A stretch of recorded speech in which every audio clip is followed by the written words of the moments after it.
It's already Tuesday again, and time to see what the vendors have for us this week. The key when shopping is... Okay, in the Scholarium, we have Bound Affix Script Cowardice adds Cowardice, a debuff reducing weapon and spell damage. Bound Focus Script Mitigation adds damage reduction. Bound Focus Script Restore Resources adds resource restoration. And Bound Signature Script Growing Impact adds enhanced buff and debuff application. Time to head into the sewers. We've made our way into the Imperial sewers. Let's see what the Telvar Merchant has. Keep throwing more. Okay, first up we have Eastmarch treasure maps. I'm not going to recommend especially base game treasure maps.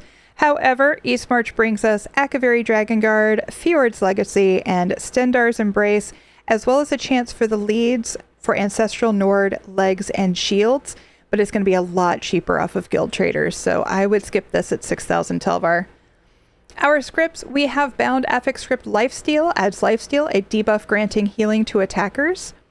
Bound Focus Script Mitigation adds damage reduction.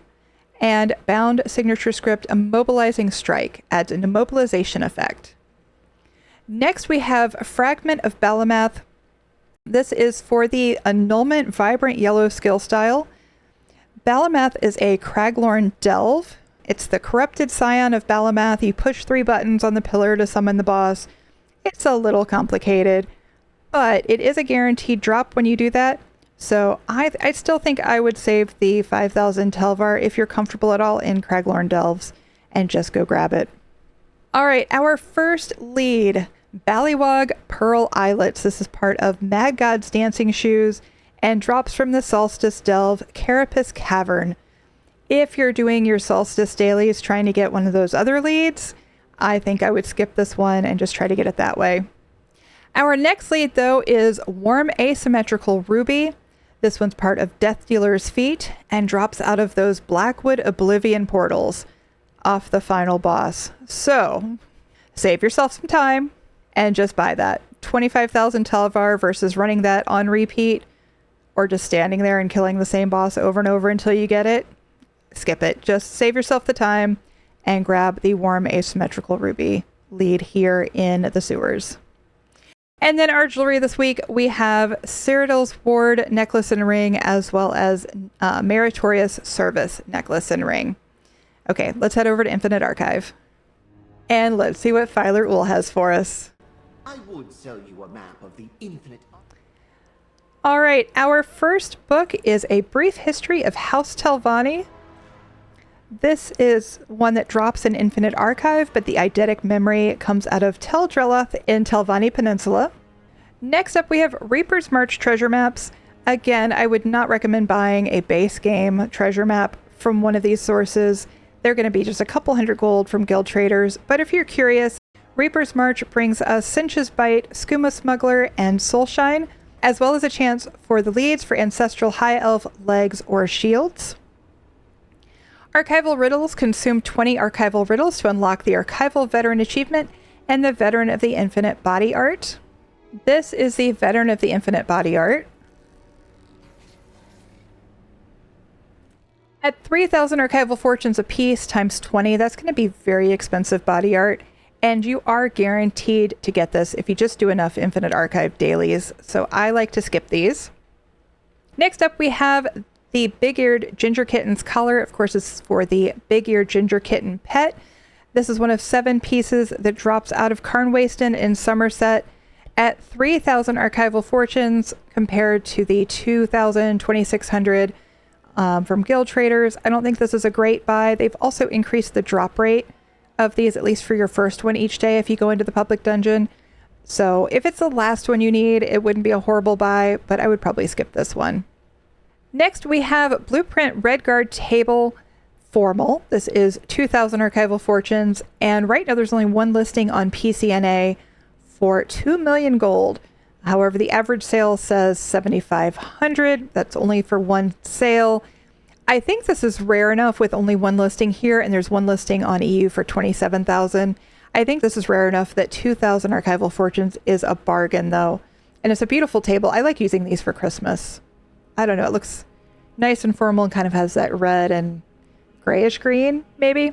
Anyway, I think it's a nice one. Our scripts, we have Bound Affix Script Brittle.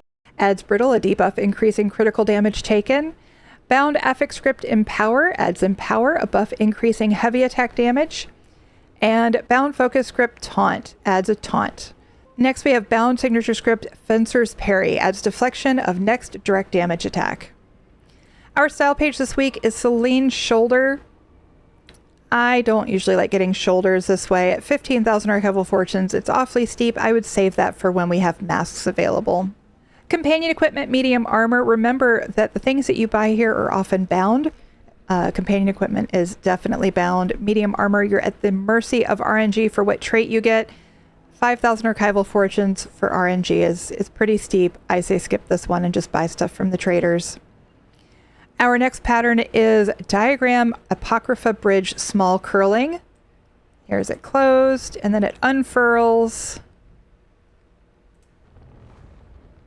Pretty nice.